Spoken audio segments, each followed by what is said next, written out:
সম্মানিত মুসলমানেরা, আমরা আজকে দার্স থেকে এমন একটি বিষয় শুনবো যেখানে রয়েছে আমার আপনার জন্য চরম শিক্ষা।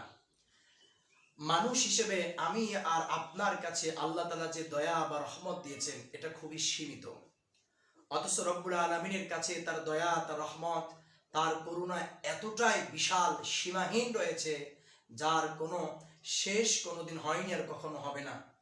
পৃথিবীতে যত মানুষ রয়েছে, যত প্রাণ রয়েছে, সবাইকে আল্লাহ তাআলা তার দয়া, তার রহমত, তার করুণা দিয়ে বাঁচিয়ে রেখেছেন। আমরা সে রব্বুল আলামিনের দয়া সম্পর্কে একটি হাদিস শুনবো আজকে। হযরত মূসা আলাইহিস সালাম বসেছিলেন, তিনি আল্লাহকে বললেন, আল্লাহ, আমি আমার উম্মতের ভেতরে যে জাহান্নাম হবে আমি তাকে দেখতে চাই, এবং যে ব্যক্তি জান্নাত যাবে আমি তাকে দেখতে চাই। মূসা আলাইহিস সালামকে জানিয়ে দেওয়া হলো, হে মূসা, তোমার উম্মতের ভিতরে প্রথম যে ব্যক্তিটি আজকে তোমার সামনে দিয়ে যাবে, জেনে রেখো এই ব্যক্তিটি জাহান্নামী, এবং তোমার সামনে দিয়ে যে ব্যক্তি অন্য পথকে ফিরে আসবে সেই ব্যক্তি হবে জান্নাতি। মূসা আলাইহিস সালাম কিছু সময় অপেক্ষা করার পর দেখলেন যে একজন ব্যক্তি তার সন্তানকে কাঁধে করে চলে যাচ্ছেন তার সামনে দিয়ে। মূসা নবী ভাবলেন, ইনি সেই ব্যক্তি যিনি মনে হয় জাহান্নাম যাবে, যার কথা আল্লাহ তাআলা বলেছেন। মূসা নবী বসে থাকলেন সেই জান্নাতি ব্যক্তিটিকে দেখার জন্য। অনেক সময় অপেক্ষা করলেন, পরন্ত বিকেলের সময় তিনি খেয়াল করে দেখলেন এই পথ দিয়ে একজন ব্যক্তি হেঁটে আসছে। ইনি হলেন সেই ব্যক্তি যিনি কিনা সকালবেলা আমার সামনে দিয়ে হেঁটে গিয়েছিল। মূসা আলাইহিস সালাম খুবই বিপদে পড়ে গেলেন। যেই ব্যক্তিটি যে গেল জাহান্নামী, সেই একই ব্যক্তি ফিরে আসছে, সে হয়ে গেল জান্নাতি।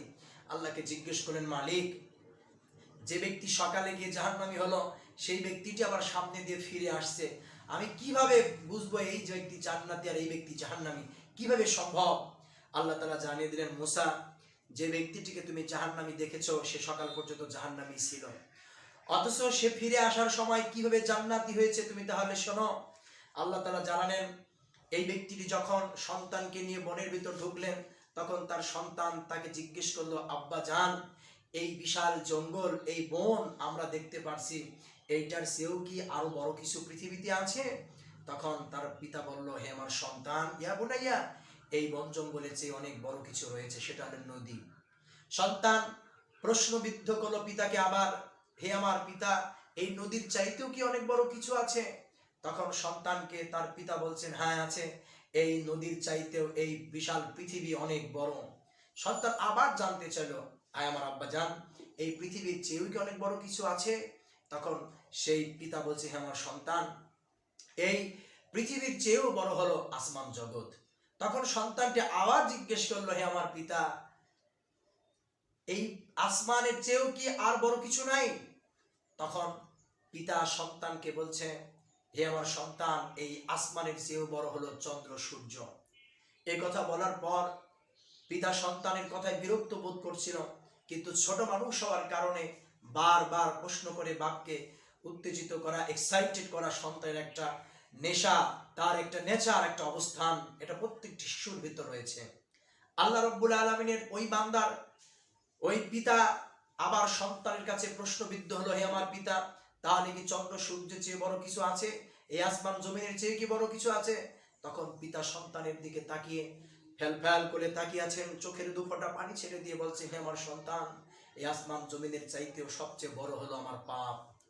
আমি এত পাপ করেছি, আমার পাপ এত বড় যে আসমান জমিনের চাইতে বিশাল বড়, এই পাপের কোনো সীমা নেই। সন্তান তখন পিতাকে বলছে, হে আমার পিতা, তাহলে কি এই পাপের চেয়েও কি অনেক বড় কিছু পৃথিবীতে নাই?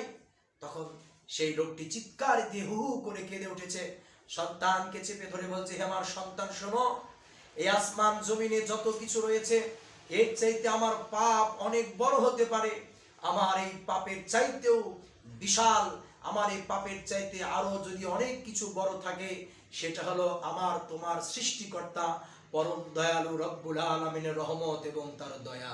সুবহানাল্লাহি ওয়া বিহামদিহি। এই কথা বলে তিনি তার সন্তানকে চেপে ধরে কাঁদছিলেন আর বলছিলেন, হে আমার সন্তান, জেনে রাখো, মানুষের পাপ যত বড় হোক না কেন, আসমান জমিন যত বড় হোক না কেন, সবচাইতে বেশি বড় হলো আমার রব্বুল আলামিনের রহমত এবং তার দয়া। যত বড় পাপ হোক না কেন, এই পাপ নিয়ে যদি মালিকের কাছে ফিরে আসা যায়, আল্লাহ তাআলা তাকে ক্ষমা করে দেন, আল্লাহ তাকে দয়া করেন। আল্লাহর দয়ার চাইতে এত বড় কিছু নাই। মূসা আলাইহিস সালামকে আল্লাহ তাআলা গল্প শোনানোর পরে মূসা নবী সিজদায় পড়ে গেছেন, বলেন, মালিক, তোমার দয়া কত বড়। ব্যক্তিটি এত পাপ করার পরে, এত পাপ করেছে আসমান জমিনের চাইতে বিশাল পাপ, অথচ আজকে শুধু কথা স্বীকার করেছে আমার মালিকের দয়া রহমত এতই বড়, তার দয়া রহমতের কাছে মানুষের পাপ কিছুই নয়। এই স্বীকৃতি দেওয়ার কারণে তুমি তোমার বান্দাকে ক্ষমা করে তাকে জাহান্নাম থেকে মুক্তি দিয়ে জান্নাতে দিয়ে দিয়েছো। মালিক তুমি সত্যি পরম দয়ালু, তুমি রহমান, তুমি গফুরুর রাহিম। আল্লাহ তাআলার কাছ থেকে মুসা আলাইহিস সালাম এই গল্প শোনার পর তার উম্মতকে জানিয়ে দিলেন। রাসূল আরবি সাল্লাল্লাহু আলাইহি ওয়াসাল্লাম এই জন্য বারবার তার উম্মতকে বলেছেন, হে উম্মতেরা, তোমরা যত বড় গুনাহ করো না কেন, বারবার আল্লাহর কাছে তওবা করো, আল্লাহর কাছে ফিরে আসো। আল্লাহ গফুরুর রহিম, আল্লাহ রহমান, আল্লাহর দয়ার শেষ নাই। আল্লাহ ক্ষমা করতে ভালোবাসে। বান্দা পাপ করতে করতে ভালোবাসে, ক্লান্ত হয়ে যায়, কিন্তু আল্লাহ ক্ষমা করতে কখনো ক্লান্ত হয়ে যান না। এই জন্য আমাদের উচিত আমাদের মালিকের কাছে ফিরে আসা, যে রব্বুল আলামিন আমাদেরকে তার দয়া, তার ক্ষমা, তার রহমত দিয়ে তার রহমতের কোণে আশ্রয় দেন এবং আখিরাতের জীবনটাকে আল্লাহ তাআলা সফল করে দেন। আল্লাহ তাআলা আমাদের তৌফিক দান করুন, আমিন।